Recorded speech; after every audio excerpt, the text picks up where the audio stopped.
Hello, everyone, and welcome to Adobe Live on this beautiful Thursday.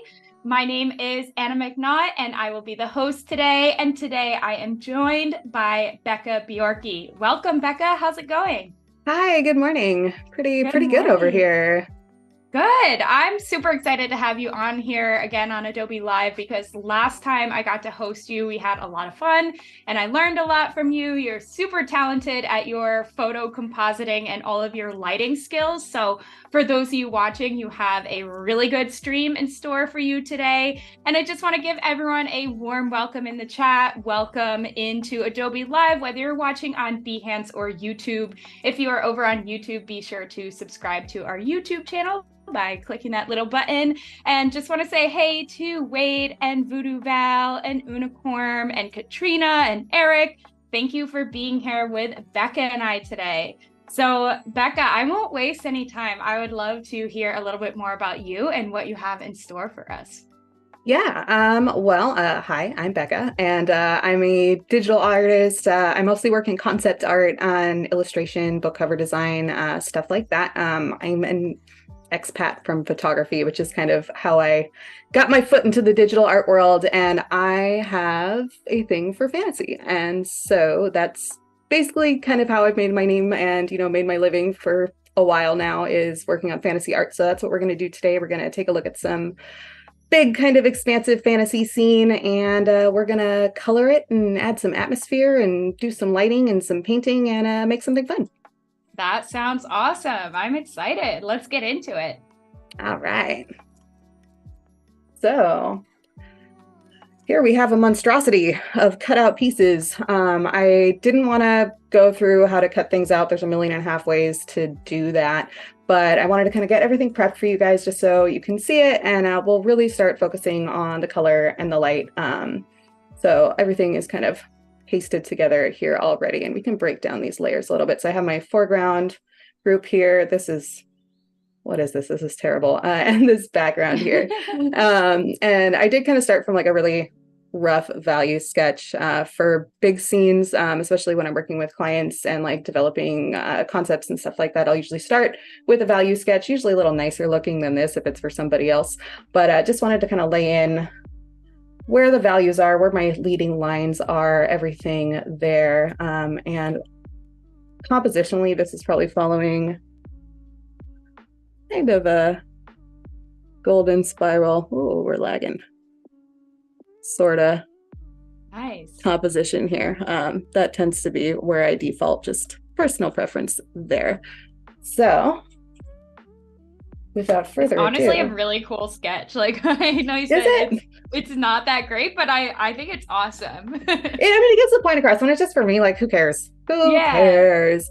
Exactly. But figuring out how I wanted the model, I think, was probably the most time-consuming part.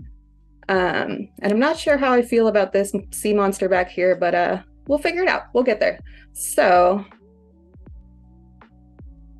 one thing I did want to take a look at first, especially so with all these layers, we've got all sorts of we got some weird fringing going on and some like halos, the light's coming from 1,000 different directions, and that is not believable in the least. So I wanted to take a look at some reference here. Oh, nice. Using Firefly. Yeah, I pulled some Firefly stuff for you guys. I think we'll try to play with some of it. So I went through a bunch of different stock and stuff like that, just to try to find the kind of lighting I really liked. And on our beautiful model here, this is photographer Renee Robin. She let me borrow some self-portraits for this. And we've got this nice directional light. It's not too hard, not too soft, but we've got some shadows. It's got a lot of shape and dimension to it. And so I want to try to find some light at a beach as reference for that. And I found this one. I think this is from Envato, but go on Google, go take some pictures yourself, whatever. And we can see we've got this nice dark sky, we've got the ocean here, and we have this directional light coming in the same sort of way. So this is going to help me just get a point of reference for how the light is going to behave, how hard and soft the shadows are going to look, and how the light and the atmosphere are generally going to look. However, in our final scene here, I do want this to be a little bit more stormy, a little more atmospheric. So we're not going to have quite so much vibrant color and quite so much clarity in the air out here, but it's a good starting point. And this one, So I found a bunch of kind of stormy ocean photos too, just to get a feel for what the volume of the atmosphere is actually going to look like. Like, what are the particles of the water going to look like? What's the haze going to look like? What are our shadow tones going to be? Because if you look at the ship in the distance in this example, our darks, these are not black. These are going to be definitely higher in value than anything closer up that isn't hidden by the atmosphere. So again, just establishing that point of reference for myself before we move forward. That's super smart to do.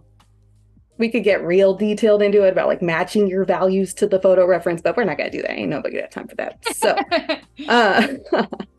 I want to start just by adding a little bit of atmosphere. And I also brought in a couple examples just to show like what a difference the weather could possibly make here.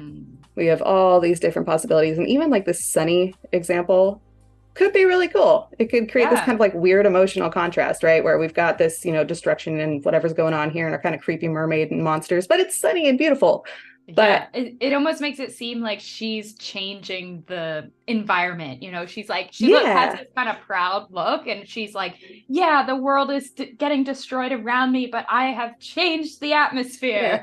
Just casual badassery. Exactly. But, I like the dark though. I like the creepy. So I think we're gonna run with that. So with these sky layers, I'm just gonna start with a soft brush, just kind of adding a little bit of haze down here at the horizon line. Because if the sea is stormy and windy and it's throwing water up all over the place, we're gonna get a little bit thicker haze down here near the water. So I'm just gonna sample kind of some of this sky color and just kind of start brushing on here.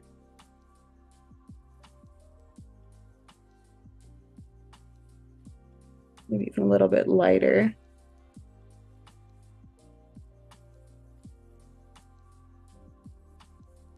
And your little face is kind of cropped in, so I can see what tablet you're using, but I don't think our audience can. So can you just talk about your tools a little bit too as you're painting the haze in there?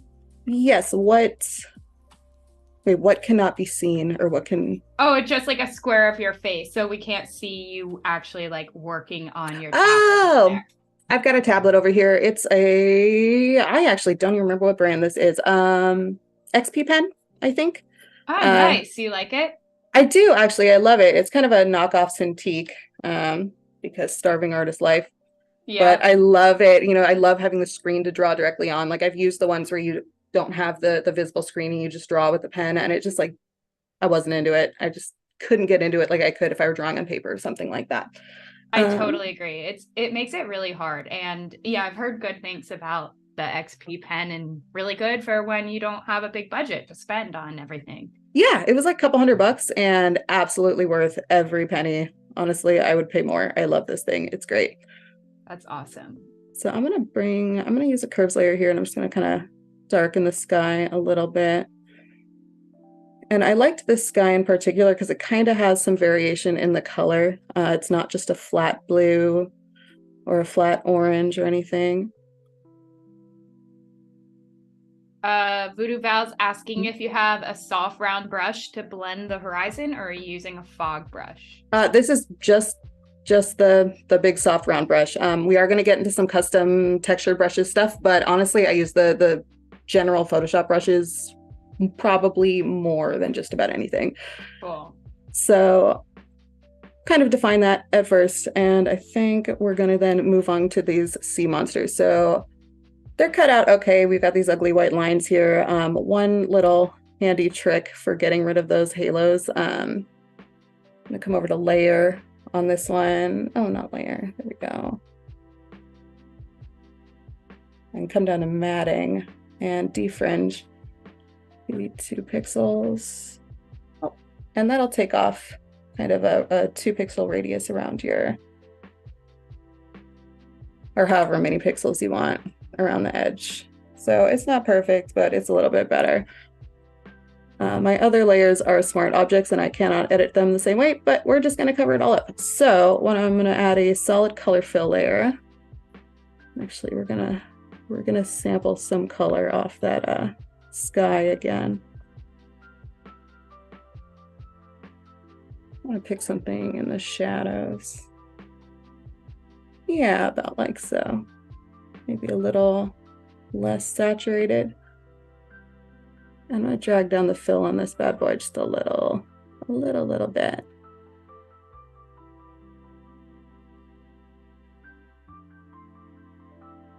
And since I've kind of defined this hue already off the sky itself, I can have a little freedom to play with what the color exactly is. So I'm going to make it a little bit darker.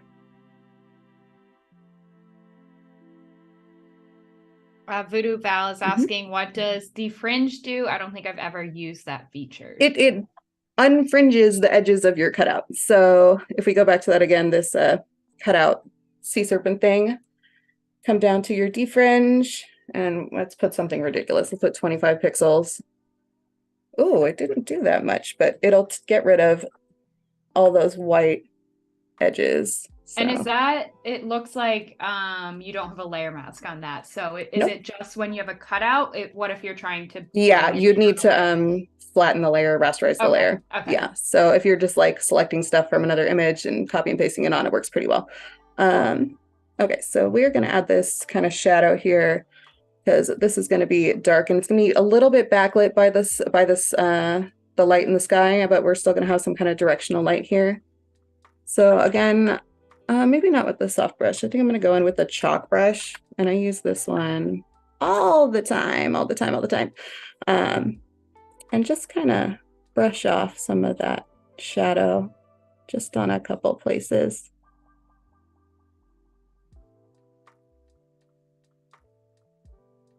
And I like the chalk brush. Again, this is just standard Photoshop brush. It's nothing special. Just built into it.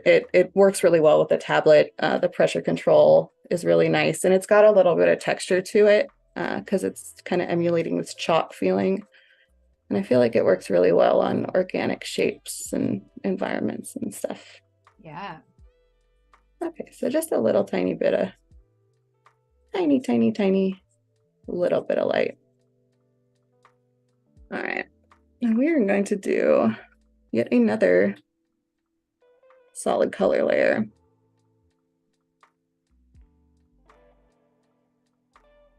I'm going to bring the fill down on this, like a lot.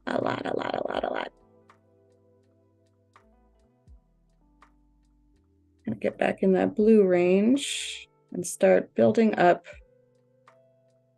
this haze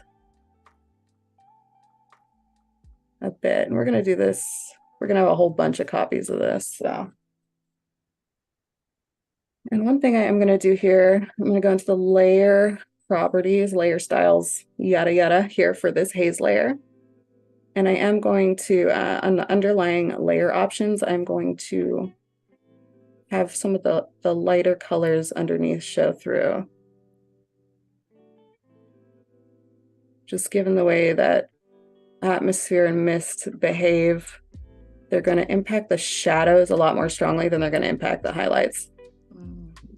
Because the highlights are throwing light back out into the atmosphere. So like if we had all these little particles in the air everywhere, and the light off anything that's emitting light or reflecting light is going to be bouncing towards you. So they're going to be brighter. Okay. I'm going to desaturate that blue a little bit more. All right. Now we have this ship.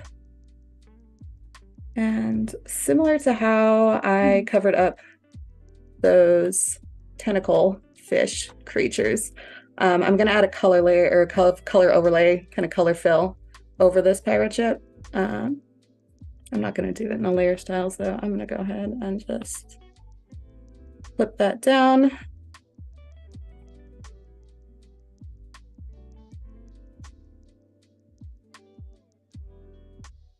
You have such a good understanding of light. Did you get that from studying art or taking photos? How did you kind of develop that? All of the above. So I started in photography, and I feel like that can translate very well into other forms of digital artwork, like especially like if you ever want to work in 3D or something. I think having a great understanding of photography is a absolutely great foundation to have. But I've always been into various art things. Like I drew comics as a kid, and a lot of I think the most valuable knowledge I've found though has been from painters. I'm gonna wait to mask this off. Yeah, because I mean, really excellent realistic painters, they have to create everything from scratch. So their understanding of how things behave is exceptional. So even if you have no interest in painting at all, pay attention to painters, definitely. Yeah, okay, that's really good advice. We've got this kind of covered up, and we're going to mask off some of the shadow in a second, but let's add a little bit more interest here. So I wanted this ship to be on fire. And I did have a play with Adobe Firefly. I had found some cool ships. I didn't want to use the ship in its entirety, but this is another great point of reference, just given the way that generative AI works for image making. It's recognizing patterns, basically. And so it can create really kind of good like reference ideas and I think inspirational ideas for how things behave, like how the light's hitting the smoke, because it's looking at real pictures or real images or however, and saying, oh, this is what this will look like. This is what it would look like if you asked me for it. That was like the most kindergarten explanation. That was great though. That was super helpful for anyone who's wondering. It's a lot of math. Yeah. So if we take out the math, it's guessing what things will look like based on real information. So I'm gonna, I think, grab some of these fiery pictures. I'm gonna put them on our ship, and then I'll maybe come back and take a look at how that firelight is impacting the smoke and the fog here. But which one do we like? Maybe we'll just grab one of these guys. And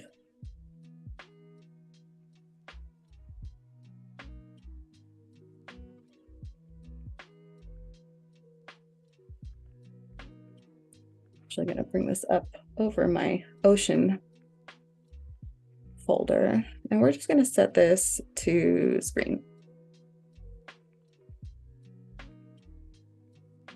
Don't know why. I don't know if you've had this problem, Anna, but like my hotkeys don't work when I'm using Zoom. Yeah, I've definitely had some weird things start happening with Photoshop whenever I'm in Zoom. It's like I had last week, it was like it felt like the auto steering turned off on everything, and I had to really drag my mouse down.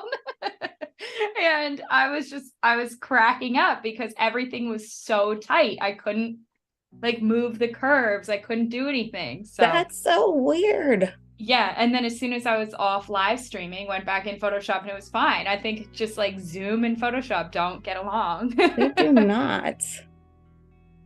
All right, well, I found the eraser tool on my toolbar instead of using the hotkey. So I'm just cleaning up some of those edges. I'm not going to bother masking in too much detail. We'll warp this guy a little bit.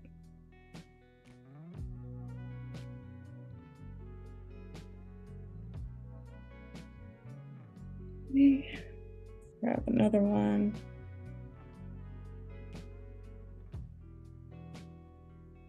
Oh, I like that. I like burning wood. So let's just amputate this real quick. And again, set that to screen. Ooh. So we're getting a lot of this atmosphere from the Firefly image here. And since it's such a screen mode, it's going to lighten anything beneath it. So we don't want that. What I'm going to do is I'm just going to go to my levels really fast and just kind of darken this entire layer. So really just the firelight is showing up. I'm just gonna go back with the eraser, clean that up real quick.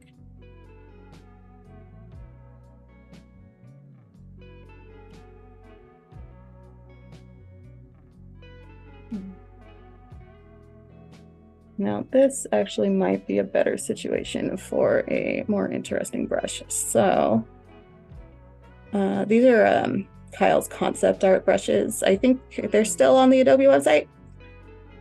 And they are awesome. I use them very often. So this one is a flame brush. I'm just gonna kind of get a little harder on these edges.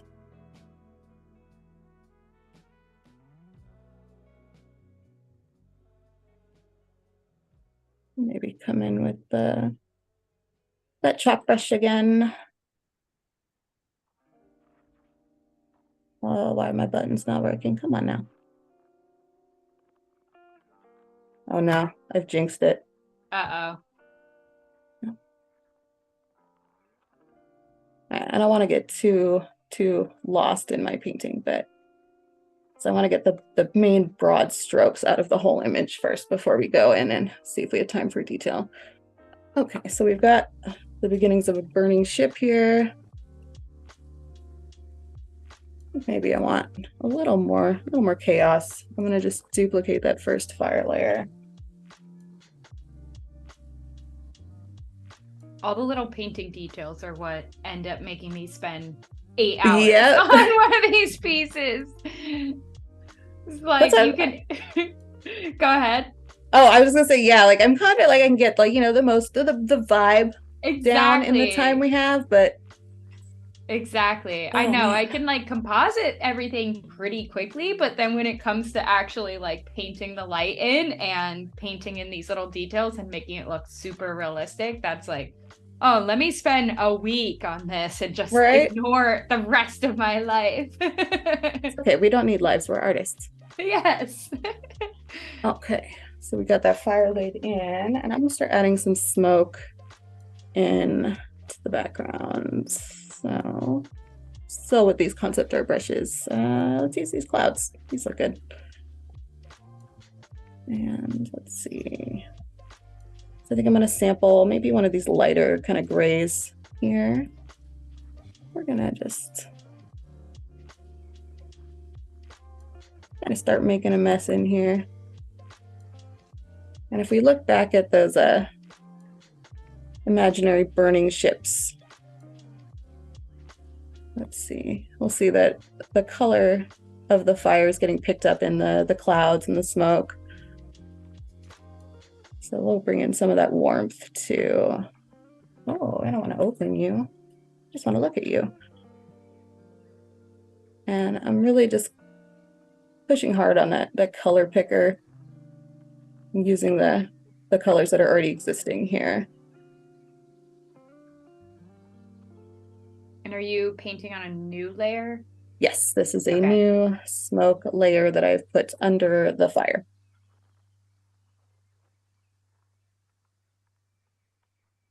Let's see if we can sample some of that warm. So these dark, warmer colors can get a little tricky, especially with yellows. So I'm leaning more into the reds. It's very, very easy with yellows to end up with these like muddy, like ochre, umber kind of colors that like just don't look natural or appealing. So I'm trying to keep it a little bit more red than yellow here. Okay, and I'm gonna add one more smoke layer in front of the fire. See, like right here where I put the smoke over that fire, it's looking a little bit weird. Like that isn't how it would appear in reality. Again, because that fire is emitting light and it's going to shine through that smoke. So we'll come back to this again. I don't want to get too lost in this because I want to make sure we try to cover as much as possible. And like painting things like textured smoke and clouds and stuff, I will absolutely spend way too many hours doing this. Yeah, me too. So I think on this this smoke layer in the front, I'm going to do just like we did with that original haze layer. I'm going to open up the layer properties and just pull it down to show the brights underneath. Well, there we go. So you can see now that fire is shining through, but everything that is darker is going to be more obscured. And I do think I want a little bit more light up here. I don't want all of the focus right here on the fire. So I'm gonna make a new layer. Call it lantern. And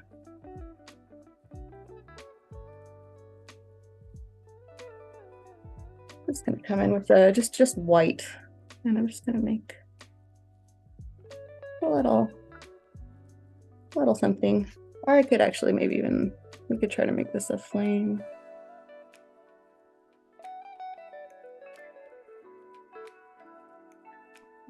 Too big. Yeah, Voodoo Val said it can be very hard to paint with yellow and make it look natural or mesh well with photos. So It's very tricky. And yellow, so yeah, I'm like not well versed enough in the specific science of color theory here to properly explain. But the range of light that we perceive as yellow is much smaller than, say, the range of light that we perceive as blue or red. So we have this very narrow kind of spectrum to work within. And yellow appears very bright just given the way that our eyes perceive the light. That's why, you know, yellow seems to come forward in images when we're looking at them, and blue tends to recede back.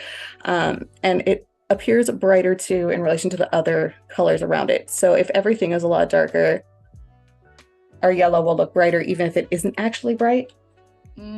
However, if everything else is bright, it's going to be a lot harder to make a darker yellow look actually yellow. Oh my gosh, this brush is kind of frustrating me. All right, so we got some little weird flame things going on here, and I want to make these look like fire. So we're going to go to our layer styles again. We are going to add an inner shadow. Oh no, I was practicing, so my colors are kind of set up. Maybe bring this a little more yellow, and we're going to add an inner shadow. That's yellow, and we're just going to leave this mode on normal here. I think it's okay. We're also going to add an inner glow. Also going to keep that on normal. Like a fiery kind of orange color. I want to have this come from the edge, so make sure this is selected by the edge. And since these flames are pretty small, the size here can come down. Okay, and then we're going to add an outer glow. So here we can go warmer to kind of match those other flames. And this outer glow is going to be set to screen, so it lightens everything around it. No, I don't like that much spread. So really depending on your picture, you kind of want to play with these settings and kind of see what works. Like that's too much here. Maybe about here is pretty good. So again, thinking about the properties of how light behaves, the brightest part that's emitting the light is going to stay white, and then that color is going to appear as the light fades out into the atmosphere. So we've got that kind of glow there. That looks really good. That worked perfectly. Thank you. And I'm going to add just a little bit extra glow, just big old soft brush. And just on a new layer, let's set it to screen. Oh, too much, too much, too much. Okay, and then I'm going to bring the fill down on that layer quite a bit. And I think that's a little too yellow. So I'm just going to change the hue of that. And with like little, just kind of like filler details like this, I'm not bothering with a bunch of clipping masks and extra adjustment layers. It's just not necessary. All right, so we got some more fire and stuff going on here. Let's come back to our ship real quick. And I think with the chalk brush again, because it's my favorite, I'm just going to start painting off some of that color overlay that creates the shadow. Fabio said, I do spend too much time detailing my work. Any hints on how to speed up the process without sacrificing quality? Ooh, well, I'm not going to pretend like I'm very good at that, because I am absolutely guilty of spending way too much time on things. The more you can implement deadlines for yourself, like even if it isn't client work, even if it's stuff just for you, you know, give yourself a deadline. Like, hey, I have to update my Instagram today at 8 o'clock, and if I'm not done, that sucks because I still have to update my Instagram. So however you can like create some sort of structure or pattern that you can hold yourself accountable for can really help. One thing I really love is like monthly art challenges. And so that was kind of inspiration here. I love in the month of May, the challenge mermaid, where you make a different mermaid every day of the month. And that, yeah, I love that. And there's different ones every month, you know, mostly it's illustration, but I've seen photographers do it. That was how I first started getting into these kind of challenges, was taking a photo spin on it. And where did you find the mermaid one or any of these challenges? Just online, just, you know, general kind of art communities. Cool. Yeah. So then you have this, you know, deadline that there's no consequence if you don't meet the deadline, but it's still there and it helps to practice. Also, tracking your time, I find very, very, very helpful. I use an app called Toggle. Toggle. Yeah, and I started doing it for billing, like when I bill hourly, but I do it for myself too, just to see how I'm actually utilizing my time. Okay, so this is a good start, I think, for this. We've got some. So this is the stuff that I would spend like 1,000 million hours doing. Yep. All right, but those highlighted areas are definitely in the wrong color range. Okay, so it's still got that orange I had. We're gonna clip that down. I'm just gonna copy that whole layer mask I just painted on, and I'm gonna invert it. Hideous, great. And we'll set that to, yeah, we'll set that to color mode, because then it's only gonna impact the colors beneath. And let's bring in some of that warmth up there into those highlighted areas. And I'm going to make it a little bit warmer because, again, we're leaning more yellow and we're getting those like weird, muddy, unnatural colors. So I'm just going to pull it a little bit warmer. Okay, just going to zoom out and look at everything real quick.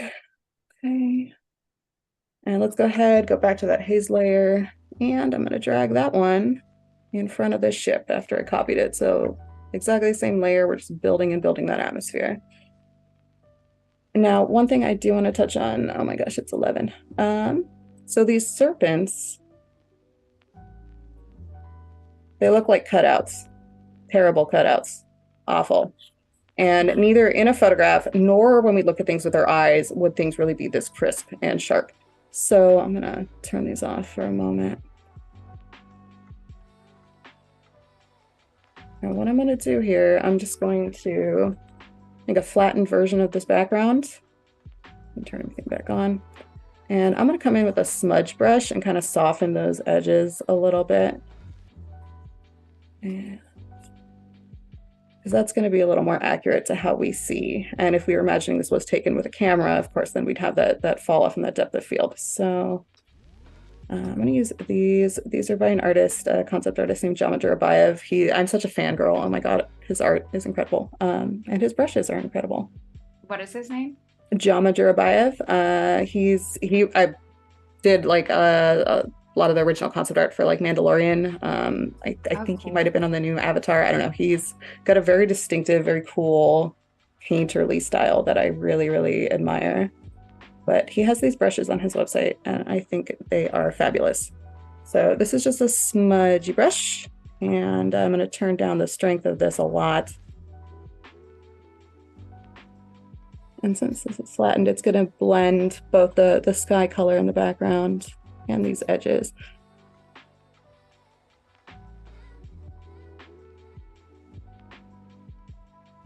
And of course, the kind of shortcut way to do this, you could, go in with the various blur tools as well. But I feel like this gives me a little more control, because I don't want to totally blur out all this like texture and detail we have. Actually, that part's not so important. It's going to be behind our foreground.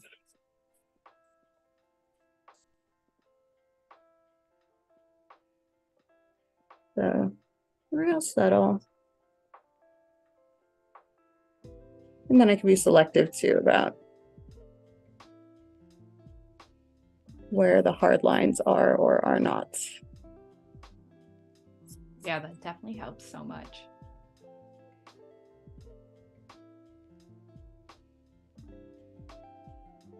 Now that I'm thinking about it, I probably should have just flattened just the serpent layers and done it. But stage fright got the better of me, because now I'm not going to be able to easily go back and adjust the shadows and the highlights and stuff that I had on here. But if I need it, I'll find a way. All right, so that's been softened a bit. You could also, you know, soften parts of the sky if we wanted, but we can get there later. So I'm going to call that smudge. Okay, now we got some rocks. And actually, before we get to the rocks, I want to get to the ocean. So these are just a bunch of different ocean pieces all together. And the light here, you know what? It actually doesn't match up quite to the light on our subject, but don't tell anyone. We're going to pretend. Yeah. So I'm going to darken this ocean with curves layer clipped onto it, just like we did for the sky, just to kind of bring in some of that ominous chaos. And again, just big soft brush, don't need to go crazy. I'm gonna brush off some of that.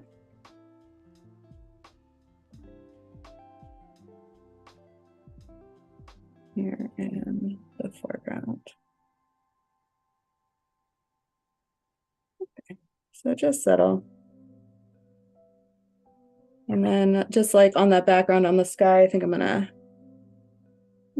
add just a little bit of fog here on the horizon line. So just sampling that color, keeping my flow really, really low here. Kind of blending things in. And this is already pretty well obscured by that fog and that smoke, so I'm not too worried about it. One thing I think I will go do later, if we have the time, is add some more kind of waves and splashes in the background. But again, that's a fine-tuned detailing 8 hours later. All right, so we're getting there. We're getting kind of blended here. Okay, so if we come to our rocks, and these rocks are these are actually 3D, and they're from cghacks.com, which is a pretty rad website run by my friend Dustin. So we're gonna do some kind of shortcuts here on the lighting. So this rock is this rock up here. So the light is more or less in the direction we want that sun to be coming in from, but it's still, the color's off, the general value's off. We're gonna add a color overlay layer, or I'm sorry, a color overlay style. And I'm gonna sample maybe from the shadows up here. That's all right. And we're just gonna keep that at normal and kind of keep the opacity. It's just like those colorful layers I added on the previous elements, like on the serpents and the ship, but this is just built directly into the layer style. Then we're gonna add a inner shadow. And this is like my favorite lazy person hack of all time, is using the inner shadow style for rim lighting. So I'm going to set the blend mode for this inner shadow to color dodge. And color dodge really creates a pretty awesome combination of your selected color and the colors underneath. So I use it for glow and stuff a lot if I'm manually painting glow, but it works really well for light, very much like natural light would affect the local color of an object. So we're gonna just kind of play with these settings a little bit, and you can see down here in this corner. Wow.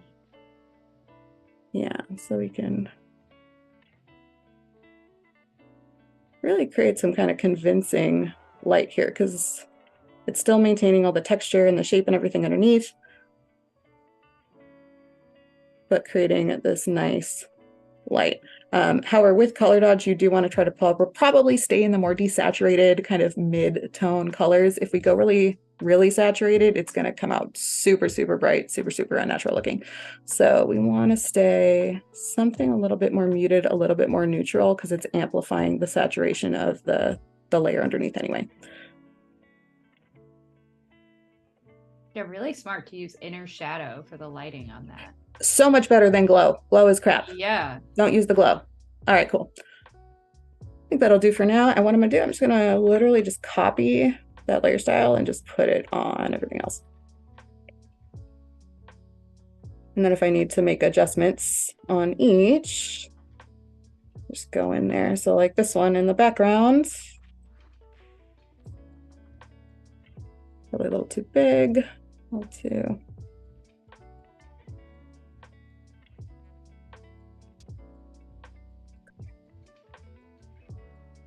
And for the overlay on that one, since it is even further back, whoa, not that color. I'll probably go like a little bit lighter. Maybe a little bit higher opacity too.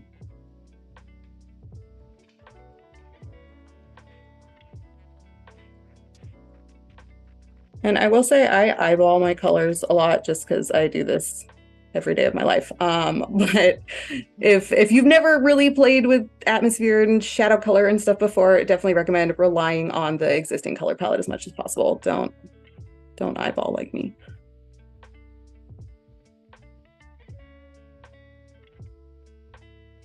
Okay.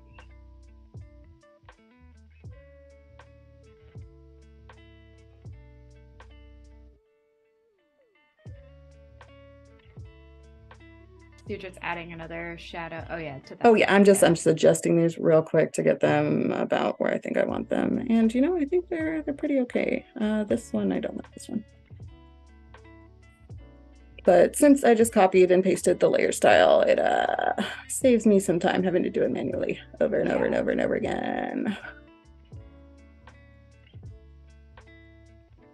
For any of you just joining us here on Adobe Live today, Bekka is working on this amazing composite. And right now we're working on just slowly building up the light. And that tends to take a lot of time to push and pull these shadows and these bright spots. And Bekka is an absolute master at it.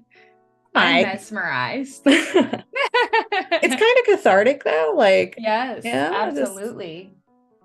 All right, so just finish these rocks real quick. I just added a layer mask to that grouping I had for all of them, and I'm just going again, chalk brush, and see how we're getting a little bit of that kind of cool texture that can emulate the water.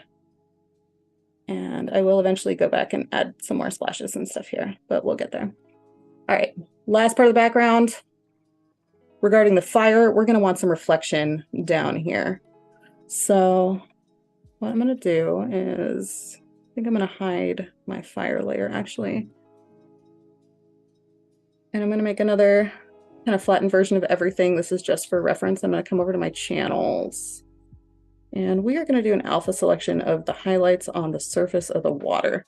So channel masking or alpha masking is using the pixel data, the red, green, or blue pixel data to create a mask. So this is everything that's blue in the scene. This is everything that's green. Or I'm sorry, rather, the stuff that is whiter or lighter, higher in value is green. On the red, the stuff that's more red is going to show up whiter. On the blue channel, stuff that's more blue is going to show up lighter. That's why in this very blue scene, it's looking very bright. So I want to find what has the best contrast, I think, on the surface of the water here. And I think this red channel does. I'm going to drag it down, make a copy. And I'm going to start with levels. And just kind of start adjusting the contrast here. And I want to keep the highlights visible. So I want to keep them whiter and lighter here.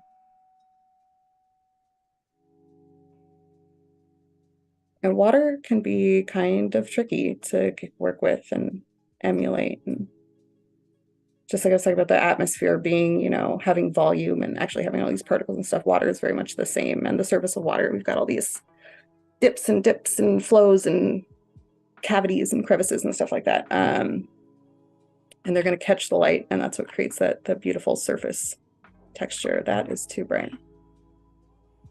So I'm going to come in, I think, with the dodge tool. I'm going to set that to highlights, maybe a little bit lower. I'm just going to dodge some of these highlights here and about the area. So I know we've got flames up here and flames over here. So this is the area I really want to have defined.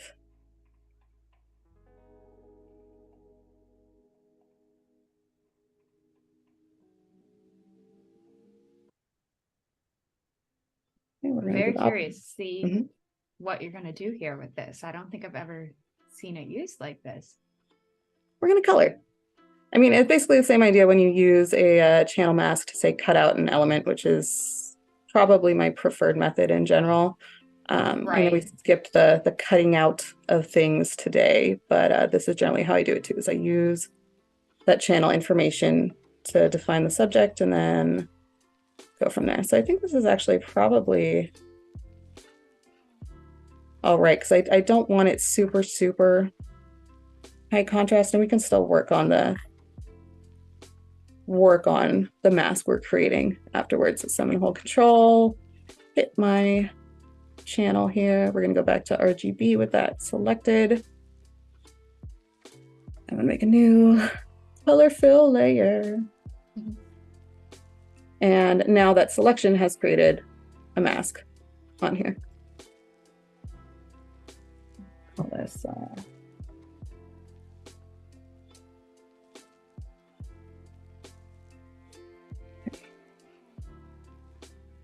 I'm going to add a mask to that group I just made. So I put this all in a separate group.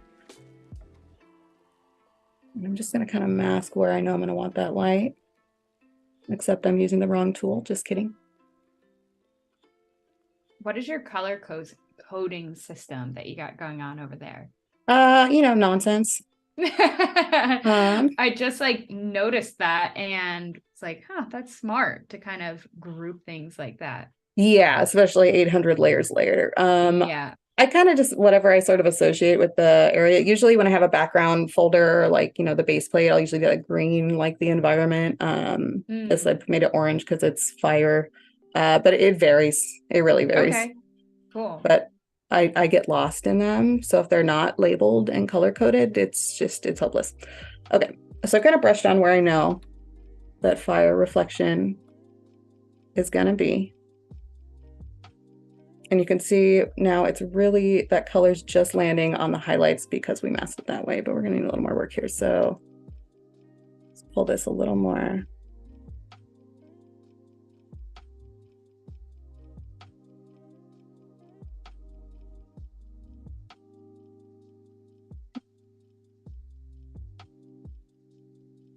Let's just play with the levels on that mask and see what that does for us.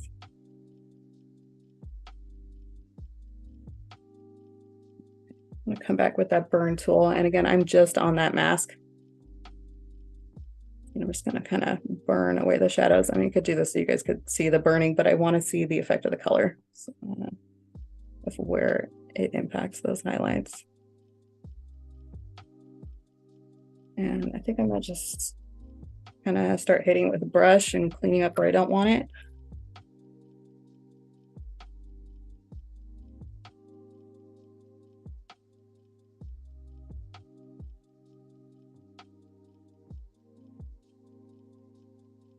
And I'm just brushing real light with my brush here because we would get a little bit of warmth in these splashy bits.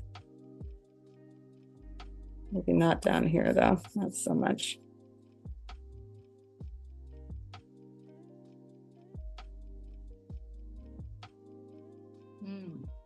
Yeah, now you can really see it like starting to get that reflection look. I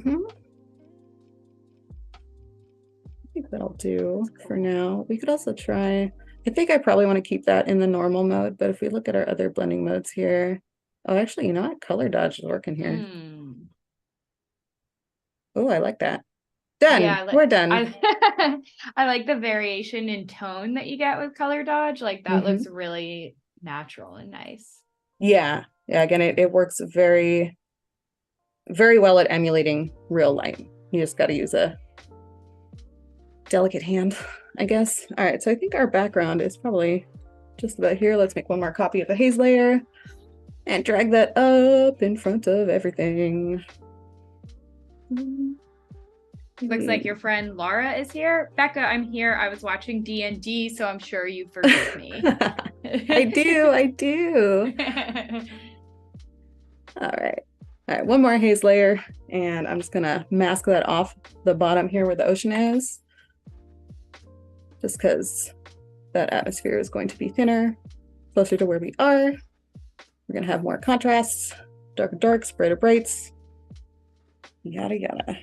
Okay, so I think that'll do for our background for now. Now let's have fun playing with a mermaid. Okay, so this is where we're going to get more crazy shadows and stuff going on. So I think first things first, the shipwreck here. Our light is not quite in the right direction, but what's really bugging me is how hot and blown out the highlights are right here, and I don't want that. So I'm just gonna put the curves layer down and just drag down our highlights. Maybe keep our shadows pulled up.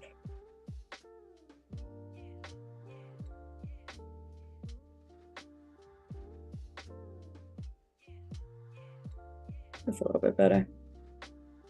All right, one thing I would do, I think here, and I'll show you here on this kind of moss stuff, I would probably go in with a textured brush to kind of paint back some of the detail here that's blown out. That's one thing, like if you have overexposed photos or, you know, whether it's stock or something you shot yourself, you can fake the texture and paint it back in.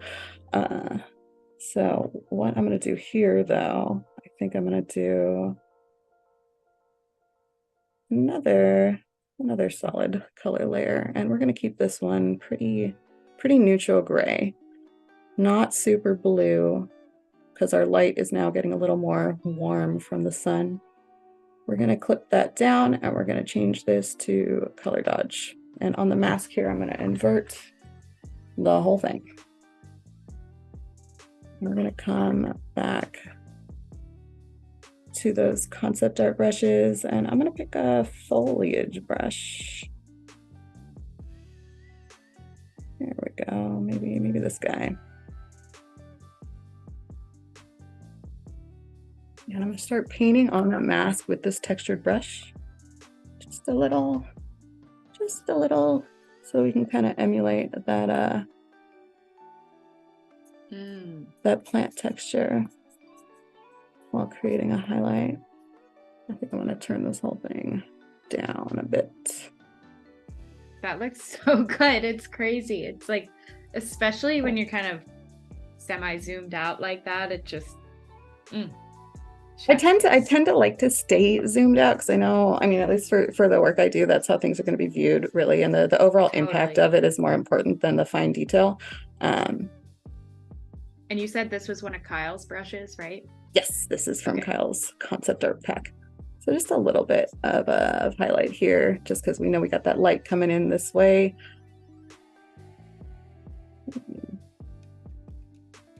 Play with the adjustments there. Pretty subtle. I don't know if I like this lump of whatever that is. Let's get rid of that. Much better. Yeah, Laura said, I'm astounded by Bekka's organized PSD files. They do not look like this. Me either, Laura. Mine are a mess. It took a long time. It took a very long time.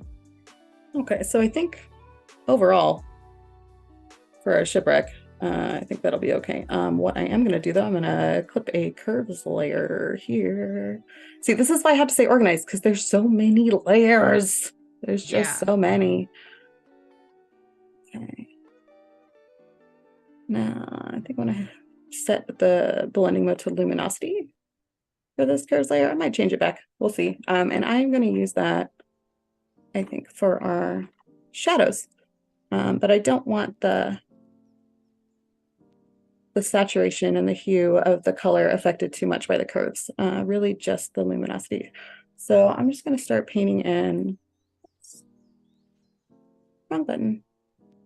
Since I've laid everything out already, I kind of have an idea of where the shadows are going to fall. So we got the light all coming in this direction. Let's see. Right. So we know our shadows are going to be coming down this way. And I like to think of light kind of like a liquid, which is maybe a little weird. I like that. Well, it makes sense. You were like when you're a little kid and you stick your hand over the end of the hose and the water diffuses and sprays out, and there's not as much water there. I feel like that's how I think of light generally. Yes. And so when I'm thinking of the direction of light, that's usually how I'm thinking about it. And again, just chalk brush again. I'm predictable. Just lightly brushing in where the shadows are. And if we think back to that reference photo on the beach, the shadows were kind of not super sharp, but not super soft. So I'm trying to keep that in mind here. And it's also worth considering where, so with our imaginary hose of the sun spraying its light everywhere, where is the light not getting to? And so these areas of contact or very close to the edges are going to have much, much less light. This is a concept called ambient occlusion, where the light is occluded from that area. So they are going to be the darkest of the dark shadows versus further out. Here, for instance, there is still going to be light bouncing up from the water. There's still going to be light kind of diffused around the edge of the mermaid's tail. So the shadows aren't going to be quite so dark.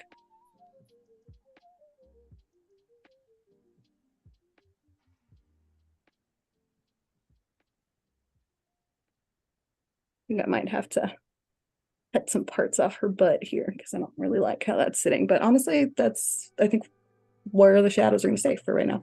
So if we move on to our serpent character here, our foreground serpent, I think I'm going to try that inner shadow again, except instead of going light, we're going to go dark. So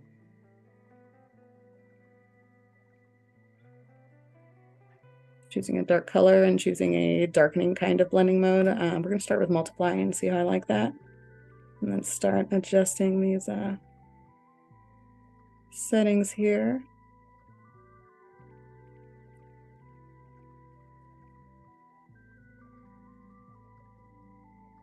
Weird dark spot there. What is that coming from?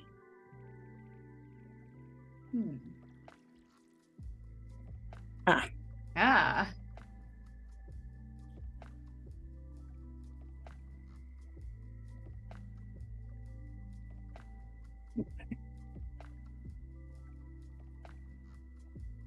It's an okay starting place. What I'm going to do, actually, I'm going to right click and we're going to go create layer from that. And it's going to create this whole layer out of that layer style we just used. And I can just keep painting directly on that and adjust it and mask it and everything if I need. So just kind of following the shape that it created already. I can't get over how good the background looks. Like, it's so good. Getting there. Home stretch. I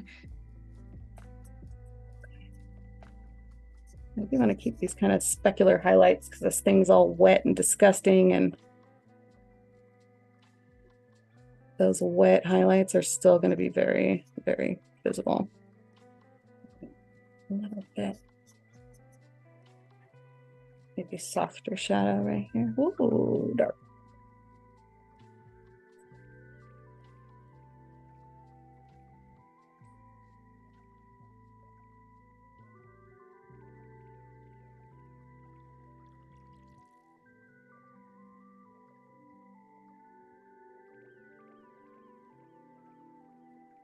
Okay.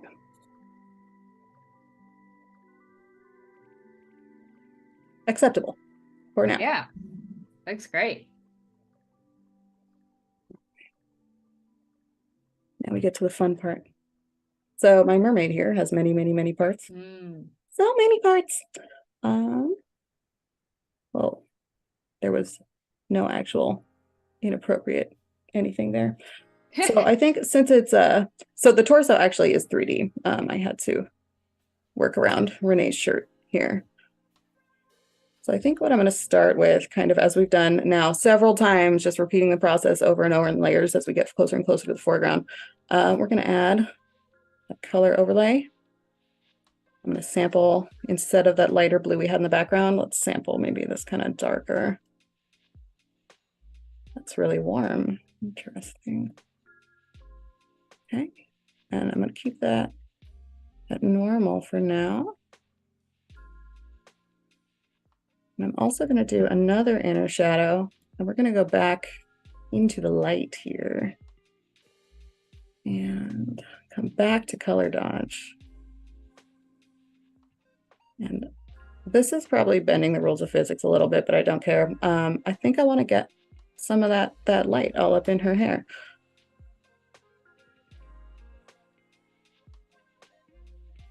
It looks so good on her shoulder. It's like, that's totally real. Yeah, so it's going to hit in a couple other places, but we're just going to start with it here. And then we're going to make some adjustments. Okay. And I think I actually want a little bit more shadow on her tail. So I'm going to come down to the tail group and do a shadow here, but we're just going to do it dark. Also of note, just because I've made this mistake many times, there's this option that says use global light. And if you have that checked on everything and you change the angle, it changes the angle on everything and ruins it. So don't do that. I've made that mistake for you. That is good to know. Okay. So make sure it's unchecked is what you're saying. Make sure it's unchecked unless, you know, you're doing it on purpose and want to intentionally change that angle. But since I'm doing things in all these different directions, I do not want to that at all. Okay, we're going to keep that there. That's fine for now. And again, we're going to right click and not there, right click on our layer effects and create layers. So now we have these kind of masked on layers that we can work with. I'm going to mask off a little bit of that shadow on her face. So I want this trident thing to be emitting a little bit of light as well. So just gently, gently, gently kind of fading that off.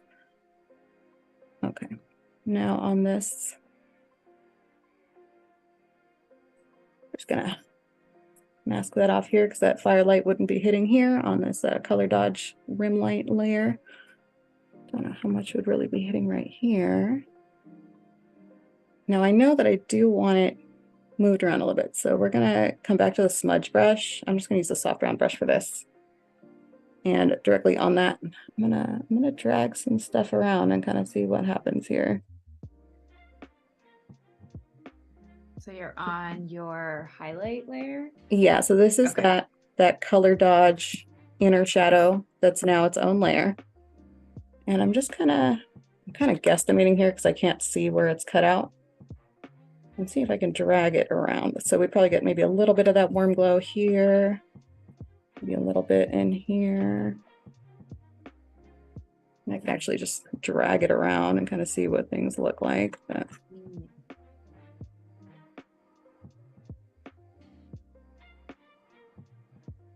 so I think I want a little bit hotter highlight right here on the stomach, but I might have to do that manually. Now, I don't like the way it's working on her hand here. So I think I'm just going to mask that off, mask parts of it off. And I am seeing I need a shadow under her hand, but we'll come back to that.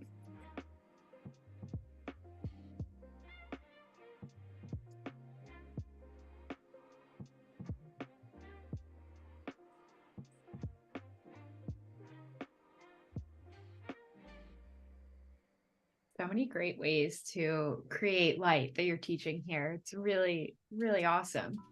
Wow. We're getting there. We're getting somewhere. There is light and compositing happening. Okay. Just a couple more smudgy bits just on the hair to follow the shape of the hair a little bit.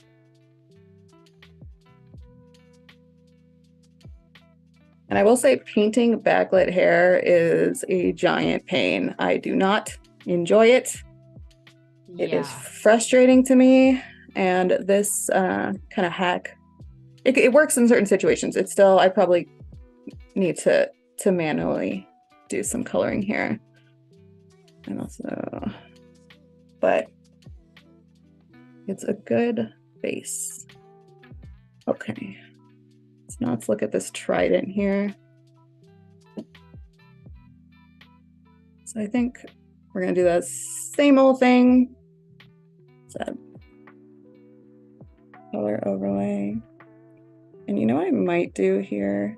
If we add an inner glow, I'm gonna set it all the way to black. See if I can just kind of hide some of these weird edges. Maybe not black, set it to darken and just kind of sample kind of dark bronzy color that kind of matches a little bit.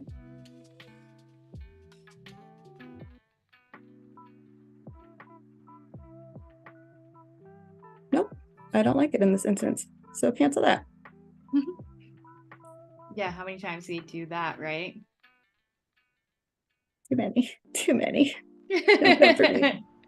All right, well, I'm probably going to need to go manually paint those edges. Metallics are also, like water and hair and fish scales, very complex in the way that they react with the environment. We're not properly masked here, but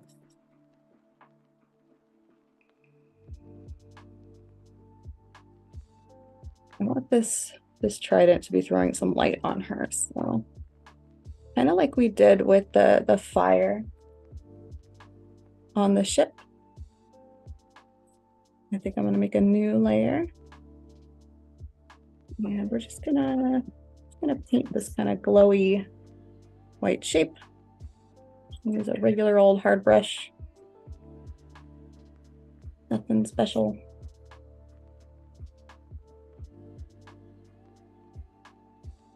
Wow, fabulous. I'm a professional. And inner shadow in a nice warm color, just like the fire. In fact, I could probably just go copy the layer style off the fire, but it's fine. Laura wants to know, what's the difference between inner glow being black versus inner shadow? Inner shadow has directionality. So if you look right here, it's got this angle.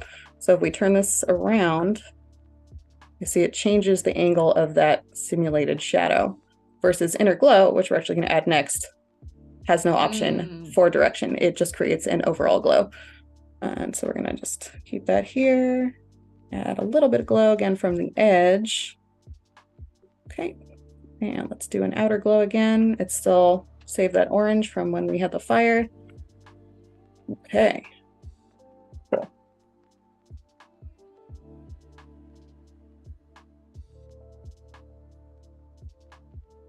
Now,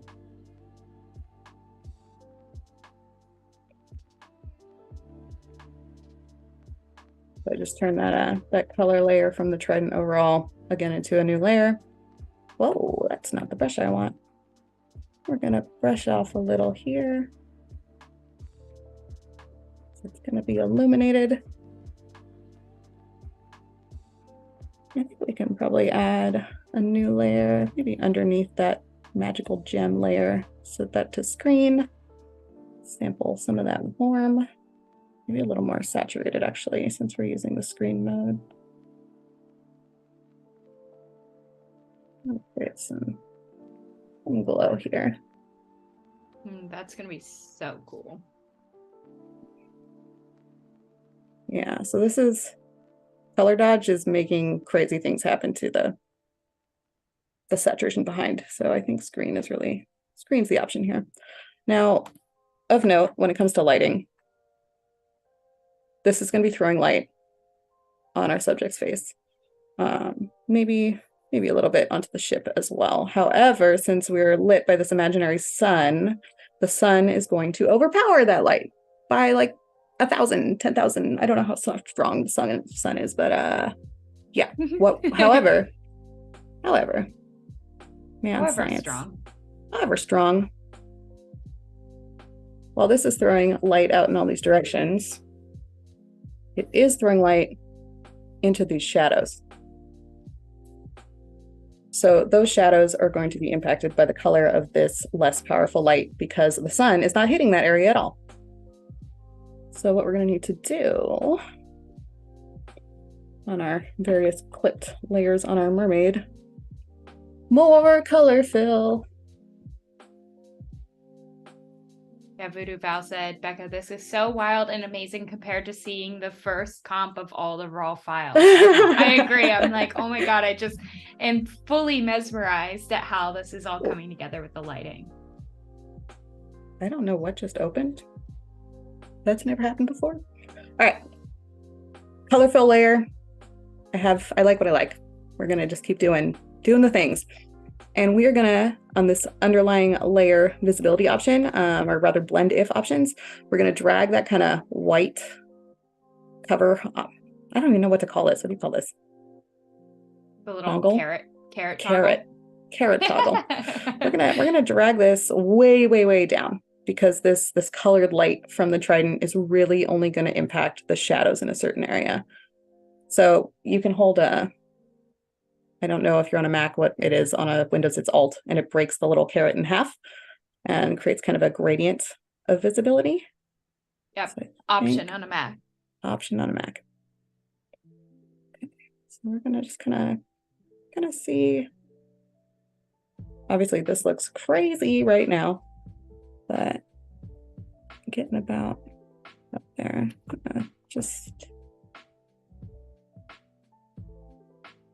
And I'm going to drag up the visibility on the shadows too, just to keep them a little bit more visible, because while the light is going to be very saturated right where it's hitting as it moves around the curves of her neck and her body and stuff like that, that color is going to start fading into the color of her skin and the color that's already, that local color on the subject.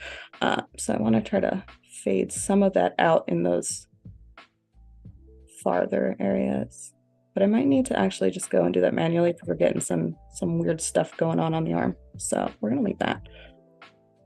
I'm going to invert the mask. Fluffy brush. Very low flow for fluffy brush, and just kind of start brushing on that color.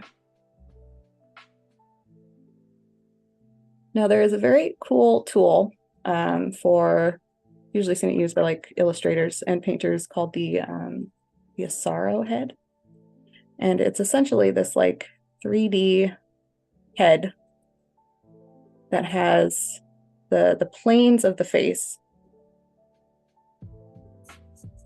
sculpted onto it. So it has these very flat planes on the face versus the rounded face we see in reality. And it's very useful for learning how light behaves on a face. That's cool. It's cool. I know there's one example. Oh gosh, I can't remember the gentleman's name. It's on ArtStation. I remember his last name was Nguyen.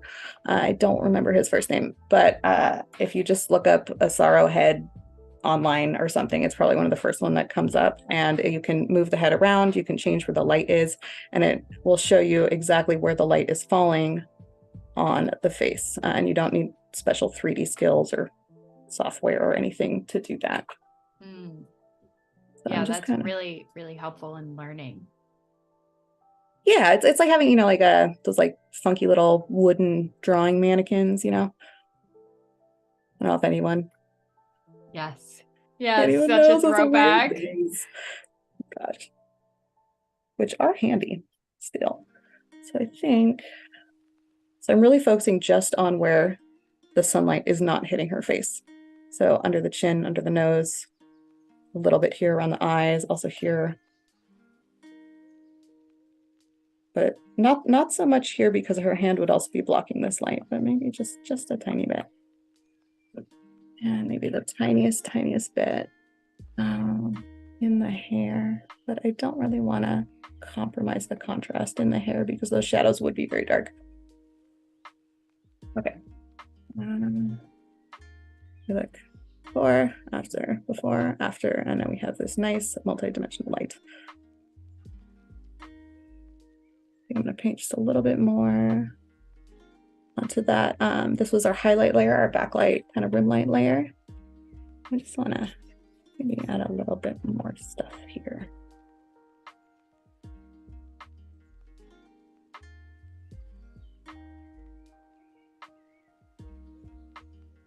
So just painting with the color of the light, right? Yep.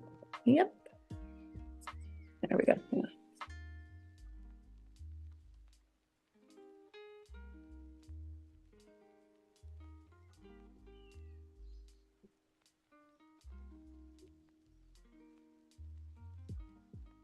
I've only got a couple minutes left, but what I would do here is with this, again, this kind of peachy sort of color on this color dodge layer, I'd come in with a hair-shaped brush and I would manually paint in some additional strokes here.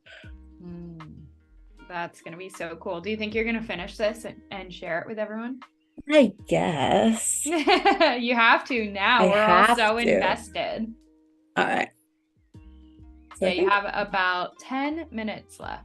What can we do in 10 minutes? Cry a little bit? Yep. Panic. If anyone has any questions for Bekka while she finishes this up, let us know in the chat.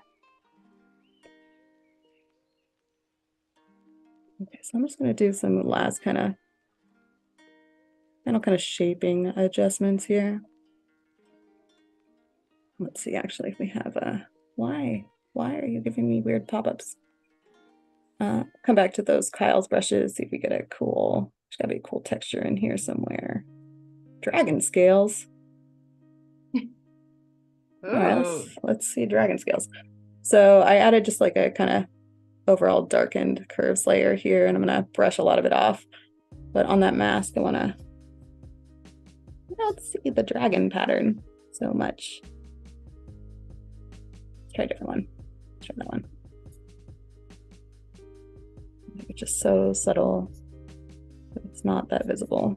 But just using that texture on the tail to shape the light. But might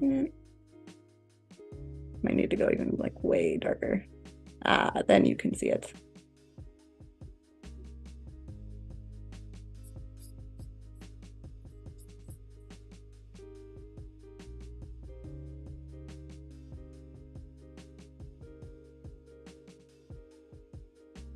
So again, just trying to keep in mind how this light, where it would be hitting. It will be hitting these bright, shiny pieces. You want to keep those bright and shiny. A little bit down here. And so epic. I cannot believe it. All right, cool. Let's make some last just kind of global adjustments here. So I think overall this color doesn't quite match our general atmosphere. And what I want to do, not in orange. Actually, let's sample this. There we go.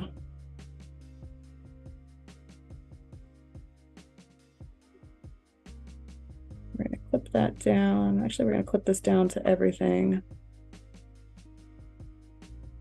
No, what are you doing? Technical difficulties, man. Always. It is like embarrassing the amount of time I spent like tech supporting myself over the like dumbest. All right. Oh, so I hear you. Just like before, we're gonna let our highlights shine through here with that blend diff option. And I really just want to bring that atmospheric ambient color into the shadows, because the sunlight has its color, but the rest of the color that's going to be visible to us is all from that ambient blue skylight. So then I'm going to change this blending mode. We could do this multiple ways. There's so many options. We could do color, though I don't really feel like I like that so much. So I think I want to try hard light because it's going to be a little more contrasty and interesting. I'm also then going to bring that blue color probably a little brighter, not super saturated, because then we're getting into surrealist mermaid trip, but still a little bit of blue.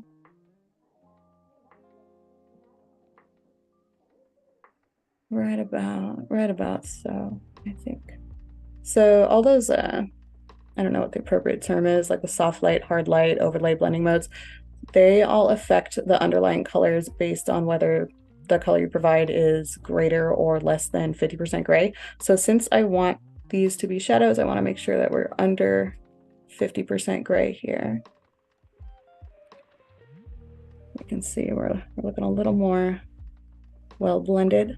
Another option here, and I'll do this to match color very often, is I'll use curves.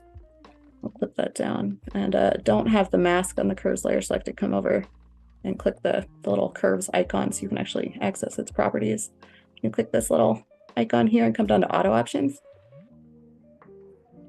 And I'm going to click find light and dark colors. And so this is going to kind of automate a curves adjustment based on the colors that you provide, and you can sample them from the environment. So with the shadows, I'm going to sample a shadow color. Let's see. About here. That's a way too bright, but we can then adjust it, make it a little bit darker. Okay, I tend to leave the midtones just mid-gray and the highlights, so then we can go ahead and sample a highlight color. So maybe this kind of bright color, this bright gray blue of the water. And you'll see that's still really muted. It's not super duper white, but it's interesting. It's got this magenta tone to it.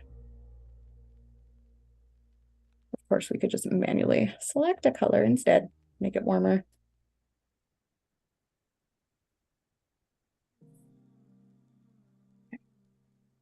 Click OK. Don't save it as your target colors. Then we can look, and our color is much better matched. And of course, then if I want to save that warmth on her face, mask, mask, mask, mask.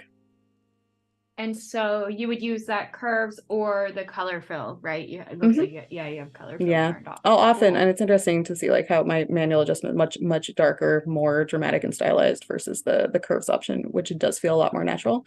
I actually don't like. We're gonna layer some curves. Oops. I'm trying to delete your mask. Why won't you listen? That's so interesting. It's not working. I'm gonna erase what I masked off real quick. And what we're gonna do is we're gonna make a copy of that curves layer, also clip it down.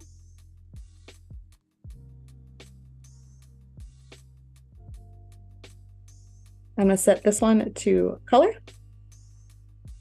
And I'm going to set this one's blending mode to luminosity. So now we have one that's only controlling the luminosity or the value, and the other which is only controlling the color. And since what I wanted to change was the color of the light on the subject's face, my hotkeys are like really freaking out right now. I'm only going to mask off on the color layer. So we're still preserving the luminosity provided by the curves where those shadows are a little bit lighter. Wow, so good. Do you have any courses? I feel like you need to have a whole long, like 100-hour course. So like this is 100 hours? 100 hours. Oh my God. Do you have 100 hours? It would be a lot of like, oh no, what do I do next? I know. Or let's hide the layer, view the layer, hide the layer, view the layer. You should totally do like a long corso or something. Should I? I would buy that. Yeah. Oh, thank you. Yeah. Maybe someday. It's so great. You're actually one of the few people who I've gone back and like rewatched a live stream that I hosted because you taught me so many things during our stream the last time. I went back and I was like, what was that tool she used? What was that resource she mentioned? And then because I remember at the end you did like the art history thing to make it look all like blended and really like artsy, and I've used that now. And so yeah, you've done so much cool stuff. Should we do that real quick? Because I get questions about that like every day. Sure. Yeah. We have like 3 minutes, 2 to 3 minutes. 3 minutes? We can do that in 3 minutes. All right. So just for information's sake, I would come in. There's a lot of detail painting that needs to be done. There's a lot of splashes. I'd love to add some sparks and some atmosphere here, and maybe some further contrast and color adjustments in this ocean in the foreground especially. But we'll have to do that later. So let's do art history brush. We are going to make a flattened copy of everything. And we are going to select right over here. Oh, it's already on the art history brush. And the important part here is you have to go to your history and select the last state, the last thing that has happened, so that the art history brush has something to refer back to. And then when you start painting, my art history brush, you can kind of see here, it's a sort of paint texture brush that I'd used whenever I used it last. And now it's going to sample that previous data in your history and start using it to create these paint strokes. So the smaller your brush, the smaller the stroke. And it creates this like really cool paint effect. Or let's see. And then would you go in and like kind of refine that, or are you doing it like really small and carefully? I mean, I will bounce around where the ones I like, these ones. So this is using like a big canvasy paintbrush to really get those kind of paint strokes. Yeah, I mean, there's a lot of cool things you could do with it. One thing that could be kind of cool too, I know I did an Instagram video of this. If we make another copy of that base layer, let's go to, where is it? Stylize, find edges. We'll make that black and white. You can set that to multiply, and then we've got these like funky kind of edges here. And if we put that over our art history thing, now 1 minute. 1 minute, we gotta go. 1 minute. And get some like weird kind of comic book effects. There's a lot of ways. I layer it a lot with other stuff, but that's the gist of it. If anyone wants to go play, art history brush is underrated. Amazing. I am definitely going to have to play with that more, and I highly recommend that you should make a course because you're incredible. But thank you. Thank you so much, everyone, for watching us today. Thank you for tuning in. Be sure to subscribe to the Adobe Live channel. And Bekka, thank you so much. It was a pleasure, and I will hopefully see you again soon. Awesome. Thank you guys for having me. Bye.